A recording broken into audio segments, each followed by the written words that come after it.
I thought before the question would be, how will I find my confidence once my hair is gray? And that's not it at all. The question it's turned out to actually be is, what am I going to do with all this extra confidence?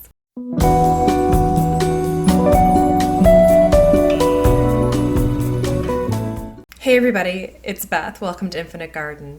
Today marks the 2-year anniversary of when I decided that I was going to stop dyeing my gray hair. My last appointment where I did cover my hair was in mid-January 2020, and I left that salon knowing in my gut that it was the very last time. I almost didn't go through with that appointment.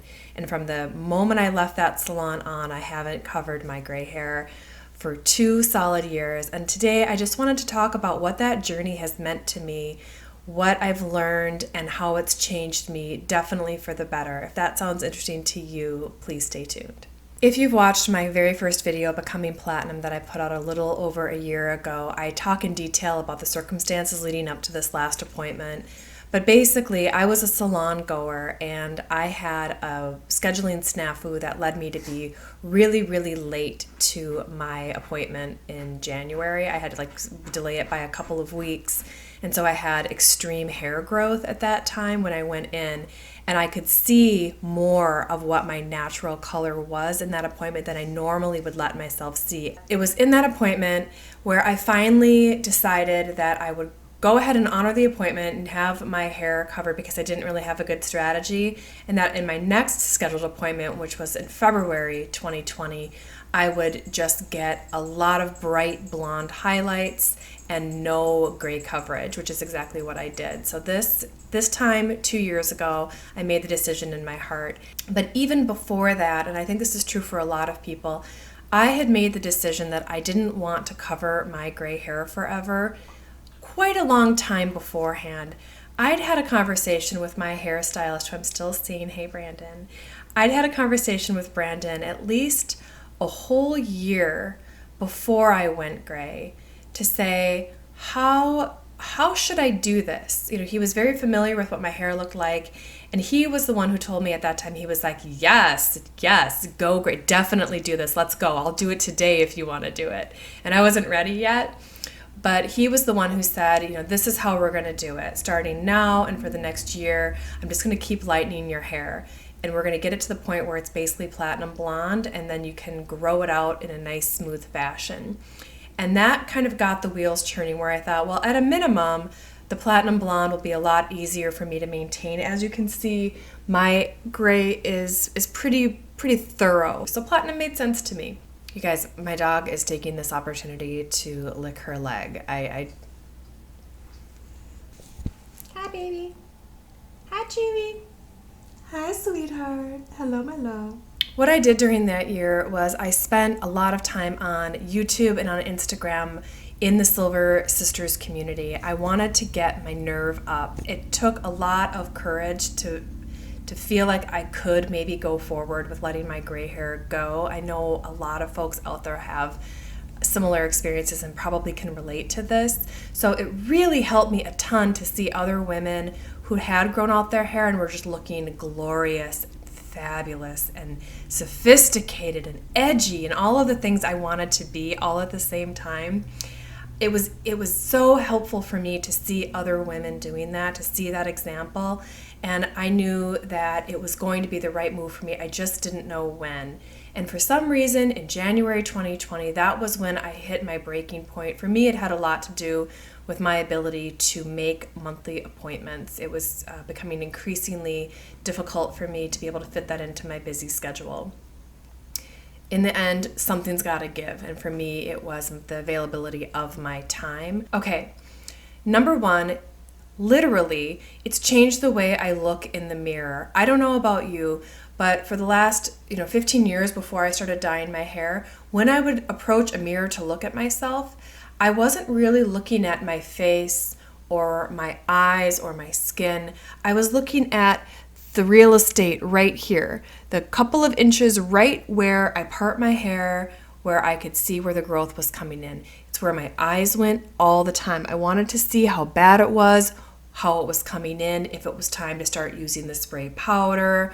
It was my primary focus, and I was always approaching the mirror with that sense of anticipatory dread. And that's done. That's over. That never, ever happens anymore. When I approach a mirror now, I can see myself. I can see the health of my skin. I can see, what my eyes look like. During this time, for the first time in my life, I've been able to nail down what my actual skin tone is. By dyeing my hair all these strange colors over the years, it made it very difficult for me to understand my skin tone.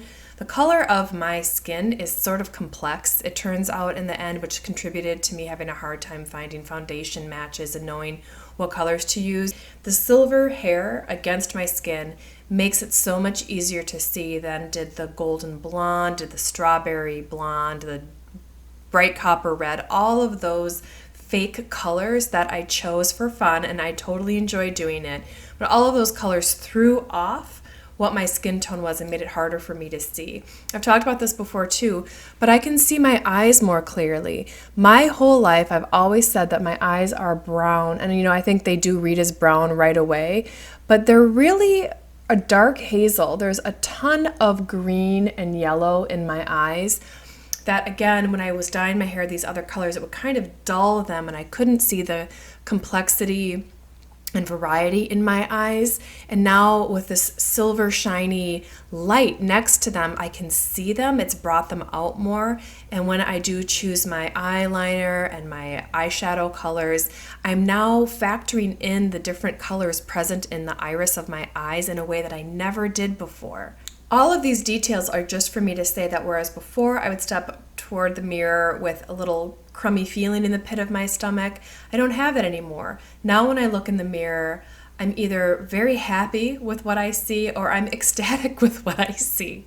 And that's amazing. It's life-changing. It is life-changing to be happy with what I see in the mirror. And this is not just what is reflected back to me in superficial terms, which leads me to number 2. I find that the act of declaring to the world that what I am is good enough, that's what you do when you stop dyeing your hair. It's not I don't care. It's not I don't care about my hair. It's that what I am is good enough. By declaring that, there's a level of confidence that you exude that's also really attractive. I think it's attractive to others, but I also think it's attractive for yourself. I don't know if any of you are experiencing that as well, but when I look at myself in the mirror and I see my silver hair, a lot of times I'm like, hey girl.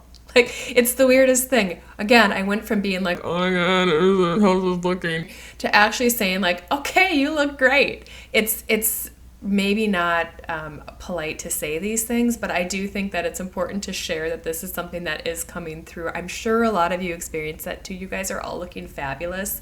The other women that I see, you really, truly are looking fabulous, and you must know it, right? It's just way more fun to be in your own skin when you are in full acceptance of it. And I feel like that, in addition to the physical details, those inner pieces coming together, it just makes it so much more fun to look in the mirror. Number 3, and I've talked about this a lot on my channel, is the increased hair health. I can't say this enough. I'm just astounded by it. Today when I was blowing out my hair, I took a picture of it.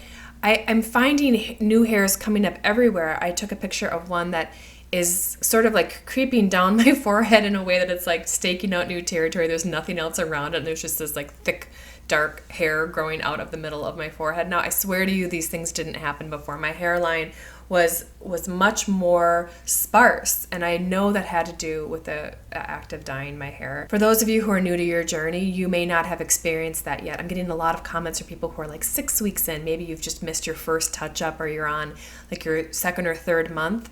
For me, I didn't start noticing the increased hair health until about maybe month 6. So you have that to look forward to. Right now, your hair is still reeling and recovering from the impact of putting dye on your hair. Once your hair has had a chance to recover from that fully, you are likely to find, I'm going to guess, I don't know, everybody's circumstances are different, of course, but I'm going to guess you will discover that your hair is healthier than it's been since you can remember. On a personal level, I'm so much more confident. I don't know if other people have experienced this, but because I'm coming to the world. I'm showing up in the world as my authentic self. It's like I don't have anything to hide or check in on. I am a huge fan of the author David Foster Wallace. I don't know if any of you are, the late David Foster Wallace. I actually named my channel Infinite Garden partly after his fabulous, life-changing novel, Infinite Jest. That was just a little hint. I've never talked about this before on my channel, but he's extremely important to me. He had a comment one time where he said, "If I lie to you, I can't trust you." That's a really powerful statement, right? It took me a while. At first I thought, no, you've got that backwards. If I lie to you, you can't trust me. But if you really follow that one down the line, if I lie to you, I can't trust you because now I don't know if you're going to find me out. I no longer know if you're with me or against me. I've now put you in a position where I have abused our relationship, and now I no longer know if you know that or not, effectively. This is really intense, and I think that is best applied for when you're really truly lying to somebody about something serious, not just the color of your hair. But coming to an interaction with somebody, in my case, last couple of years, with this fabulous platinum blonde hair that was just like obviously not natural, and usually with some sort of like stripe of silver shining through in my second, third, fourth week between my next appointment. I'm coming to that hoping you don't notice. I'm coming to you as this fabulous bottle blonde, hoping you buy it, and I don't know if you're buying it or not. And that was at the root of like every interaction that I had, and I didn't even know it. It had just become kind of natural for me. And now I don't even have to think about it. Like, this is my natural hair. I'm coming to this interaction exactly as I am. You may have an opinion or not about it, but it doesn't matter because at least on my end, I'm authentic.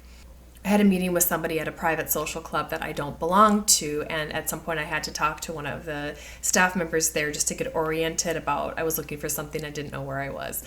And she said at one point, she's like, "And you know what? Your hair is fabulous." And I was like, "Oh my gosh, thanks. I grew it out during COVID." And she was like, "Oh, you're looking great." And I said, "I used to be, before this, I was like a bottle blonde." And she's like, no, that's what it's got to be. You look fantastic." And I just felt fantastic about that. I don't think if I had approached her with my former bottle blonde hair, she would have said anything about it. She would have been like, there's a lady in this private social club, another lady in the private social club with dyed blonde hair, She wouldn't have said anything. I thought before the question would be, how will I find my confidence once my hair is gray? And that's not it at all. The question it's turned out to actually be is, what am I going to do with all this extra confidence? And I really sincerely hope that's the case for you as well. So if you're thinking about this journey, I want you to know that there's lots of good stuff in store for you. Even though the period between when you begin the journey and when you kind of decide that you're through it, and it can be awkward. There can be days where you don't feel your best, where you feel sort of in between. But I really recommend that you stay with it. Do what you need to do to make it easy for yourself. If that means getting highlights and getting silver toner put in, whatever that is, I did all of that. That's not cheating. Do what you need to do to be comfortable in your journey. It's your journey. You have control over it. But I would say go really easy on yourself. Take good notes. If you journal, keep track of that. Note the things that are changing in you as you go, because this really is a huge change. We're not just changing how we look, we're changing how we feel about ourselves, and we're changing our interactions with other people and with the world itself. We're also making a declaration about how we feel about ourselves. So these are really big, weighty, meaty things, and they're super fun. And I think in the process of doing that, you harness your power. The power that's within you becomes clearer, and you grab hold of it and you run with it. And I am so happy to report that at least was my experience, and I really hope it's your experience too. Anyway, I hope you're all doing well, and I hope you have a great week ahead. Thanks so much.